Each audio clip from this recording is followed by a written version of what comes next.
I read 203 books in 2023, and these are my top 23. We have some fantasies, some romances, and one thriller. I'm going to start off with the notable mentions.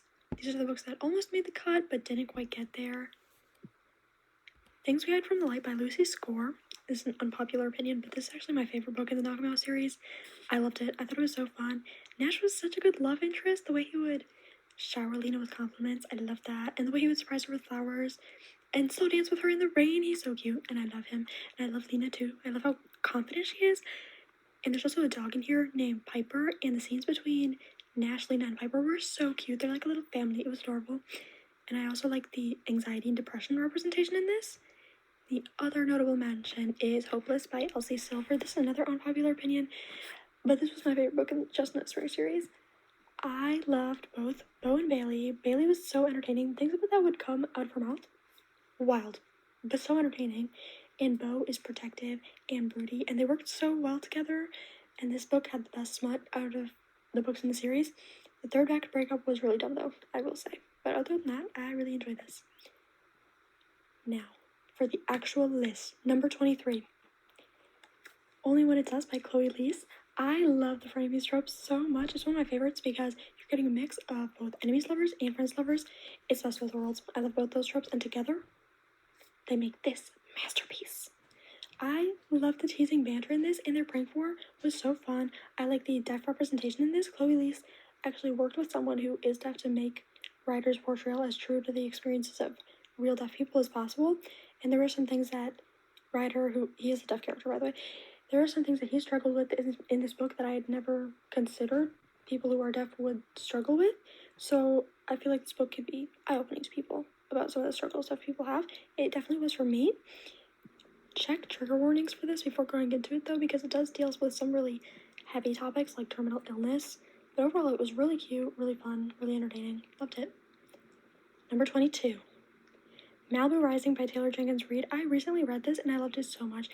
All of Taylor Jenkins Reid's books have made me feel such strong emotions, and when I read, that's exactly what I want. Her books are perfect for me. This book infuriated me at some points, had me feeling overwhelming joy at others, and made me really sad too. I cried. I've read 3 of this author's books, and all 3 of them have made me cry. She has a gift. One of the things I liked most about this is that everyone's story is told. We don't just get the main characters' histories and their personal struggles, but we also get a bunch of other characters. I thought this was really cool because I love stories, and we got a bunch of mini stories within a big story. I also loved the sibling relationships between the Reva clan. I'm very close to my siblings, so I like reading about strong sibling relationships like this. They always hit the spot for me. Number 21, The Coven by Harper L. Woods. This book made me realize how much I love gothic fantasies. This whole book was so cool. It's set at this gothic witchy boarding school, and there are witches working there that are literally made entirely of bone, no skin. That concept was so cool to me. I love the FMC in this. She's such a baddie. She's like snarky and capable and rebellious, and I just loved her so much. And I love the love interest, Alaric. He's an anti-hero. Do with that information what you will. The snarky banter between Willow and Lark was so fun, so entertaining. And there's also a touch her and die scene. He says something along the lines of, touch her again and I will tear your skull from your spine or something. Yeah, that was sexy. And I cannot get over how tender and sweet he was with her when he found her injured. It was so cute. And the ending, oh my gosh, jaw on the floor. I didn't see it coming at all. And apparently I'm the only one who didn't, according to the 1-star reviews I read on Goodreads. I'm gullible. Okay, I was completely and utterly blindsided, even if no one else was. Number 20, Room by Emma Donoghue. This book was very out of my comfort zone. I don't deviate much from my romances and fantasies, and this is definitely not in either of those genres, but I'm so glad I decided to read this because it was so good. It was really emotional. If you don't know, this is about a woman who gets kidnapped in college and is held in captivity in this one room for years. Her captor rapes her and she ends up pregnant with Jack. We are in Jack's perspective throughout the entire book, and we watch as his mother tries to raise him in this single room with no outside help. It was really fascinating. It was like nothing I've ever read before. I loved the mother character. She was so selfless and strong and very easy to root for. Her story broke my heart. I also like the way Jack's character is portrayed. He's 5 or 6 years old in this book, and he actually acts like his age. He'll throw tantrums sometimes, and he wants to play all day, and there are some concepts that he can't quite grasp yet.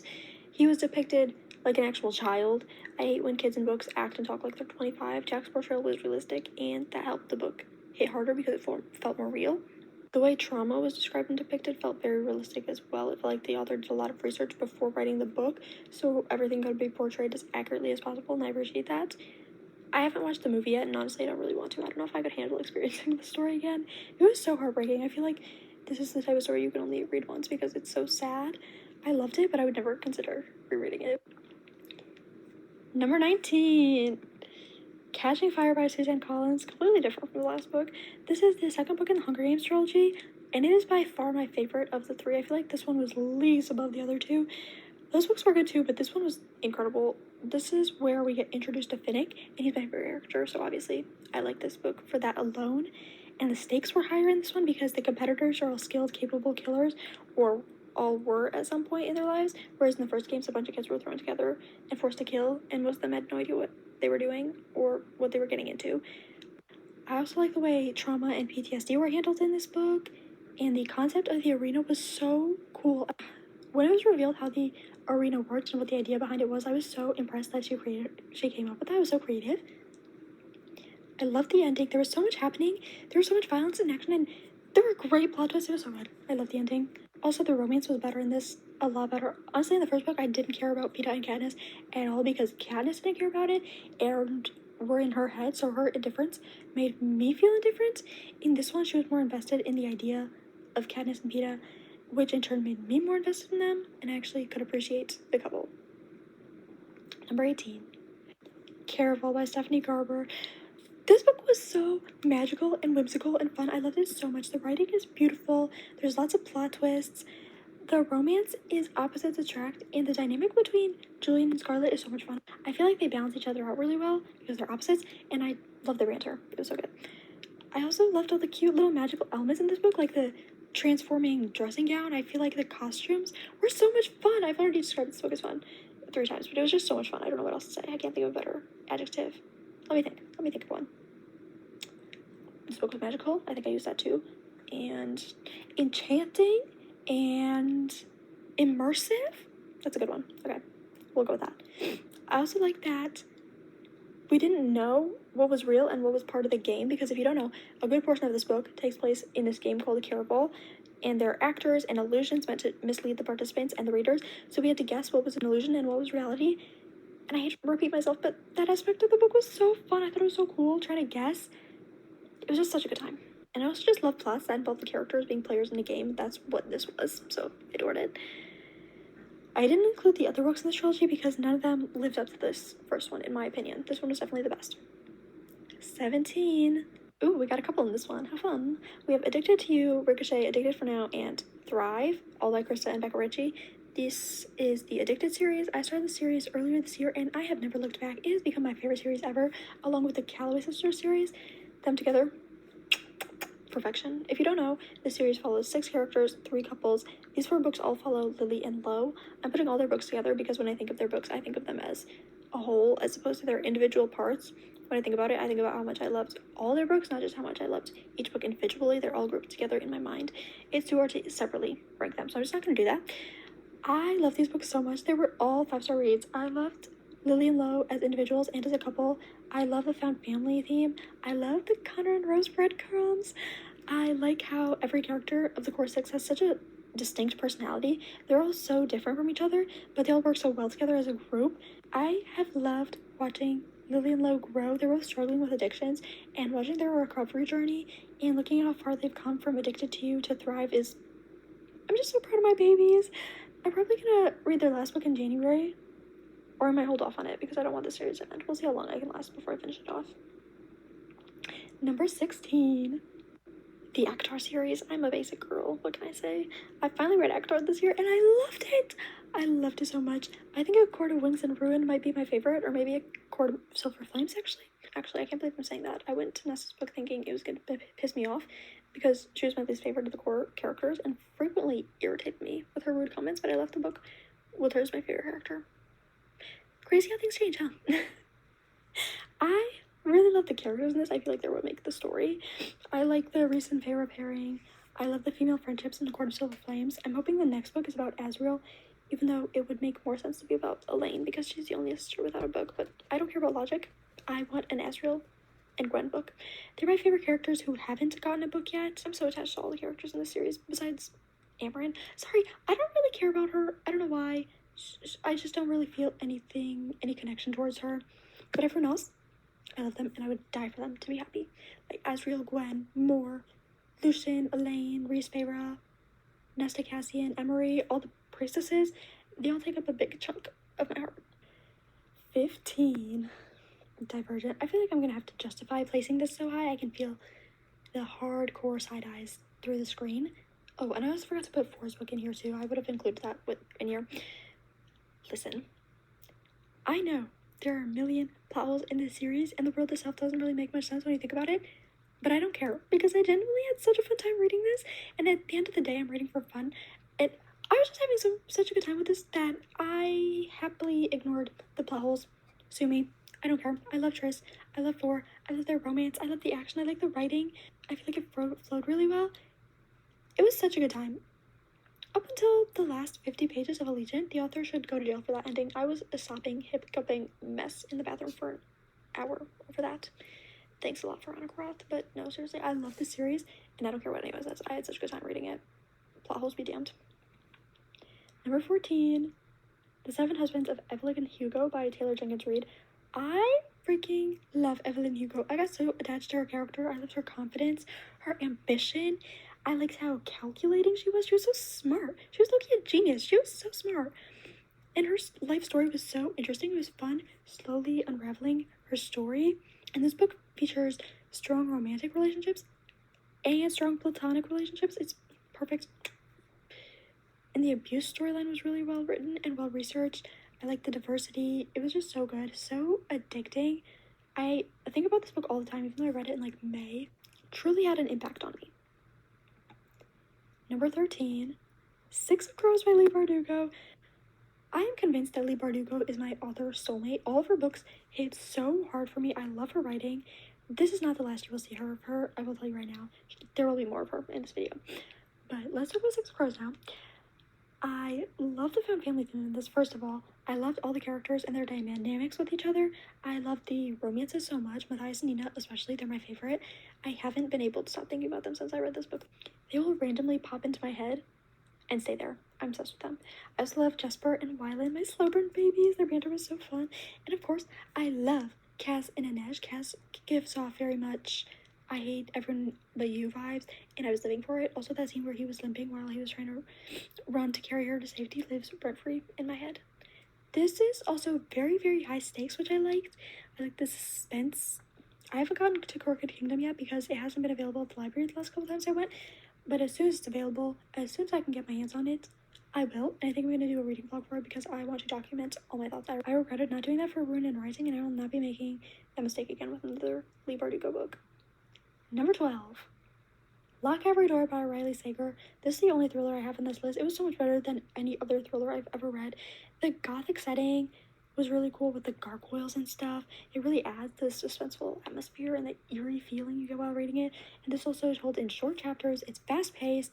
The plot twists were really good. Almost all my predictions about what was going to happen was wrong, so I was really shocked. There was so much suspense. My heart was beating so fast while I was reading this, and usually that doesn't happen to me when I read thrillers because they never actually thrill me, but this one did. I don't know how it happened. I really was not expecting to like this as much as I did, but I loved it. It's everything a thriller should be.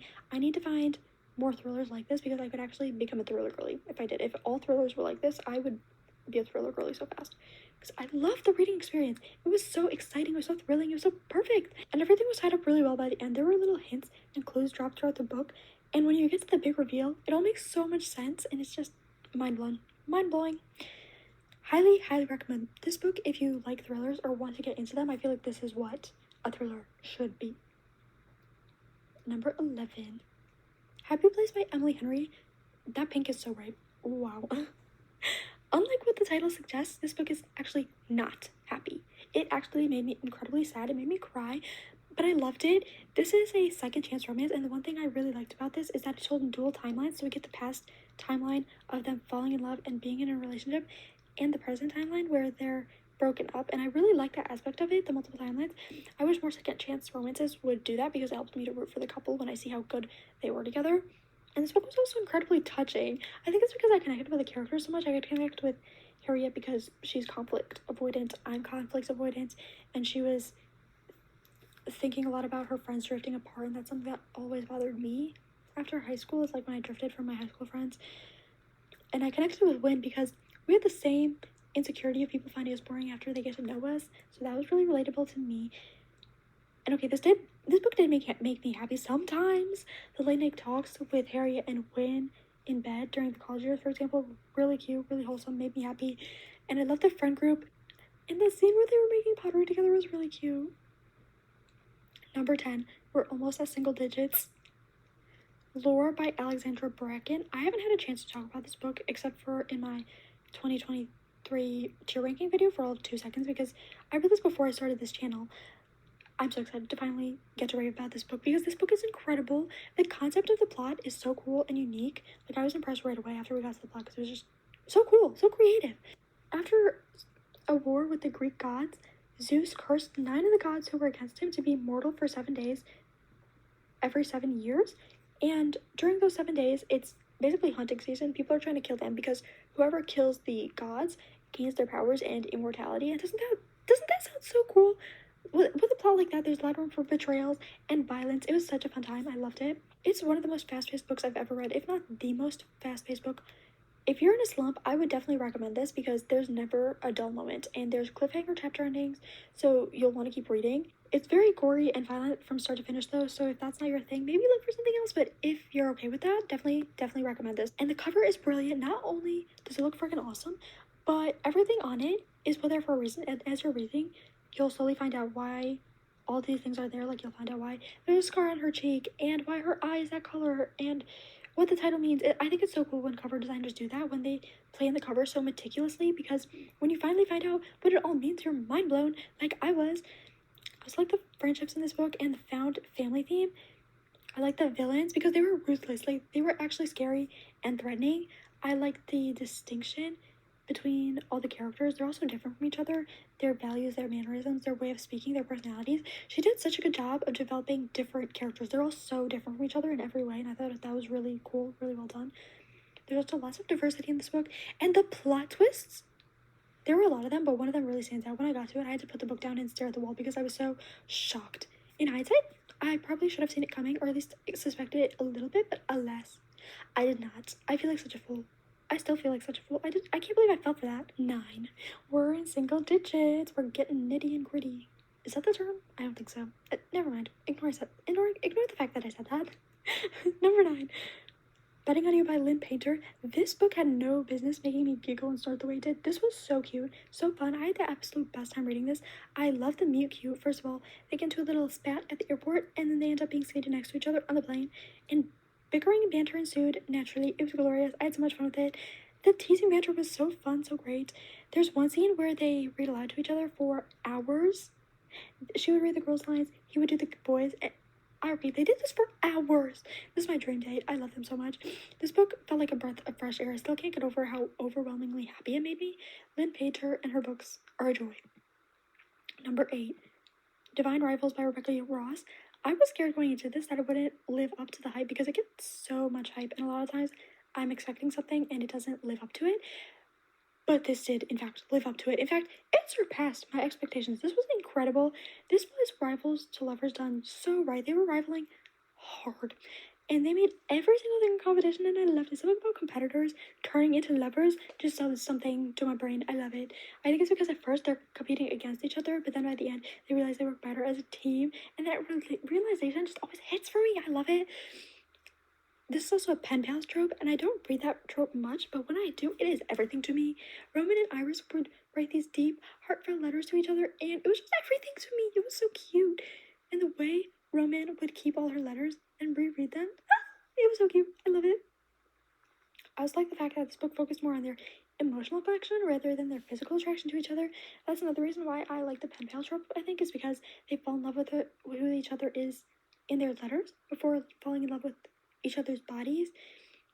There's one scene where she has to sit in his lap for 3 hours. 3 hours while traveling, and she had to rest against his chest to prevent herself from falling. So there was all this forced proximity. It was so good. I was living for that scene. And the writing in this book is stunning. It's so beautiful. The gods are really interesting also. I heard we learn more about them in the second book, so I'm excited to read it. That one scene at the end broke me. If you know, you know. My heart was eviscerated. If I don't get a happy ending in the second book, I'll declare war on all fictional universes. Number 7. The Fine Print by Lauren Asher. This book really surprised me. I was expecting to like it, but I wasn't expecting to love it the way I did, because the other Lauren Asher books I read, they were fine, they were okay, they were good, but they were nothing like this. This was on another level. This book was amazing. There's an anonymous texting trope, and we've already established that I love the anonymous communication trope. That trope is every time for me, especially when they can't stand each other in real life, but adore each other in text. I don't know why, it just does something for me. I love that trope so much. The way they would both get so excited to text each other was so cute, and the banter was so witty and entertaining. The smut was hot. Some of the things the hero does gave me so much serotonin. He flew her to New York City to surprise her with a book signing for her favorite author. Why can't all men be like this? Why can't men like this exist? He was so down bad for Zara, and I love to see it. When he found out her favorite movie was Pride and Prejudice, he decided to watch all 17 versions of the film. I want someone to be that obsessed with me. And they also cuddled together while watching her favorite version of the film at one point. I want what they have. I also love the setting. This is a workplace romance that takes place at an amusement park. That's so fun. I love amusement parks. My favorite 2 things are books and amusement parks, and I had them both in this. It was such a good time for me. I feel like this book was low-key made for me. Those scenes of Rowan and Zara just touring Dreamland together were my favorite. They were so ridiculously cute, and I also like the positive Down syndrome representation in this. This book was genuinely so good. I loved it so much. I might do a reread in 2024 because it made me so happy. Number 6. Now it's getting serious because these are the books I consider to be my 6-star reads. The best of the best. They really stand out as favorites to me. The Way I Used to Be and The Way I Am Now. I don't know what the duology is called, so we'll just go with the individual titles. These books are so important. The first one especially, it deals with rape, and the aftermath of that is incredibly well written and well researched. I think everyone could gain something by reading this book because it's very thought-provoking and makes you more understanding towards victims and what they go through. It's really good. Highly recommend.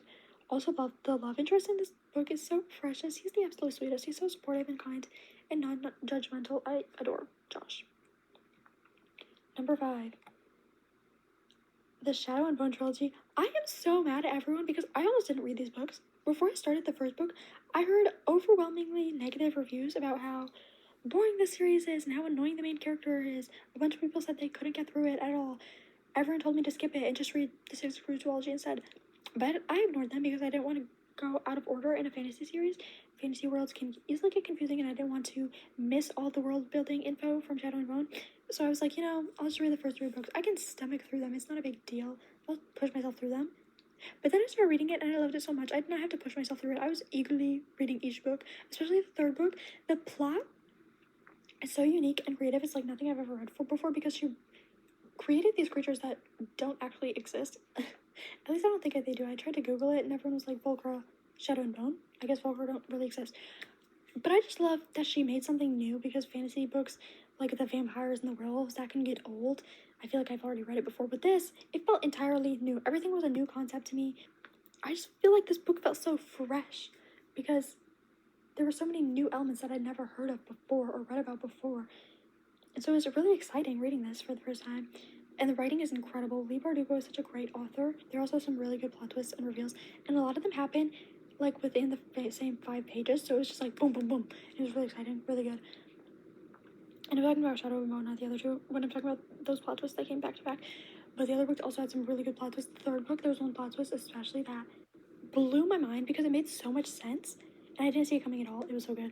And the found family in the 3rd book is everything. I love the characters and the dynamics between all of them, and I love the banter. Leigh Bardugo writes great banter. The villain is so cool. One of my favorite villains ever. And I love how everything comes full circle in the end. Basically everything about this trilogy really works for me. I have no complaints. These books have inspired me to read every single book Leigh Bardugo has ever written because I love them so much. It boggles my mind that this series is so hated. How could you hate the trilogy that introduced us to Nikolai? I'm sorry. Number 4, Book Lovers by Emily Henry. Emily Henry really outdid herself with this one. I love this book so much. I love Nora. I love Charlie. Charlie Lastro could legitimately have my babies. I don't even want kids, and neither does he, but for some reason I want his babies. This man is perfect. He's always there for Nora, and really, what more could a girl want? One of the things that made this book really stand out to me is the fact that neither of the MCs want kids. I feel like in every single romance book, the characters, especially the women, have to want kids, and in that blog, there's babies and toddlers everywhere, and that's not what everyone wants. That's not what I want, so I like that in this book, Emily Henry didn't take that route and showed people can have a happy, fulfilling life without children. Also, the banter is immaculate. I know I've been overusing the word banter like crazy in this video, but that really is the thing that usually makes me love a book. Give me good banter, and the book is almost immediately a 5-star read for me. It's really that simple. Number 3, the top 3. Here we go.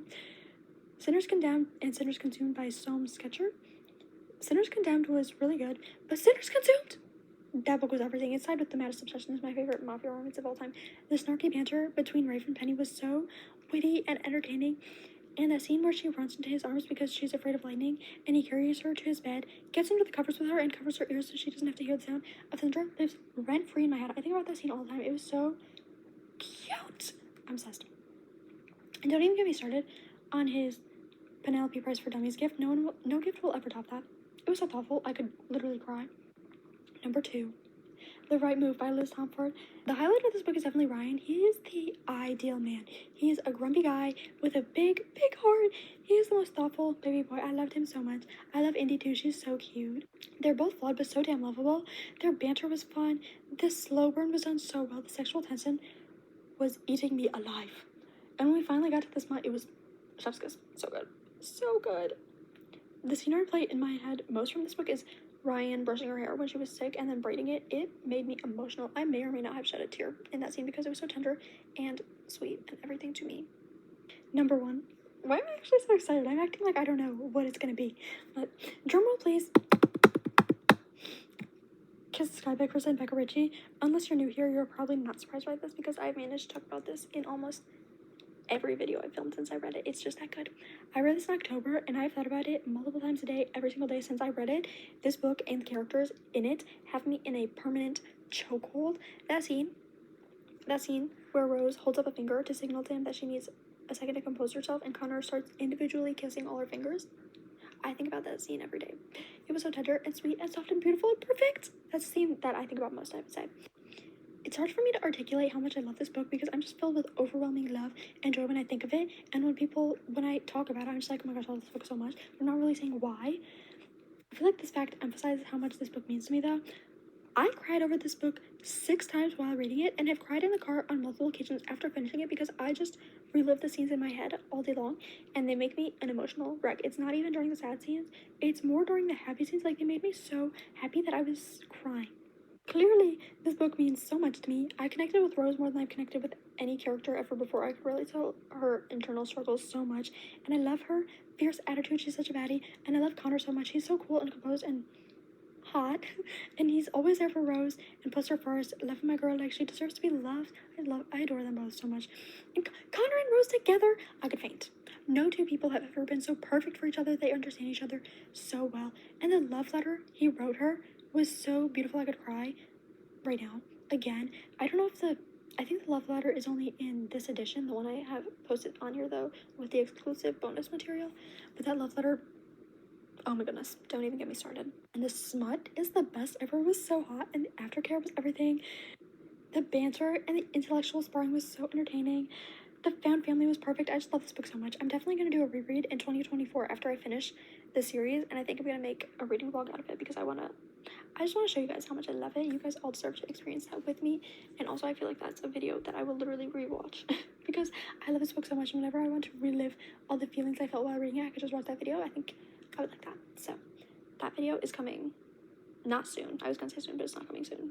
So we've reached the end of the video. If you guys want, comment down below what your top 23 books of 2023 were, or if you don't want to do that, because that's kind of a lot of work to think through that. Top 5, top 3, top number 1, whatever you want to do. I'll see you guys next time.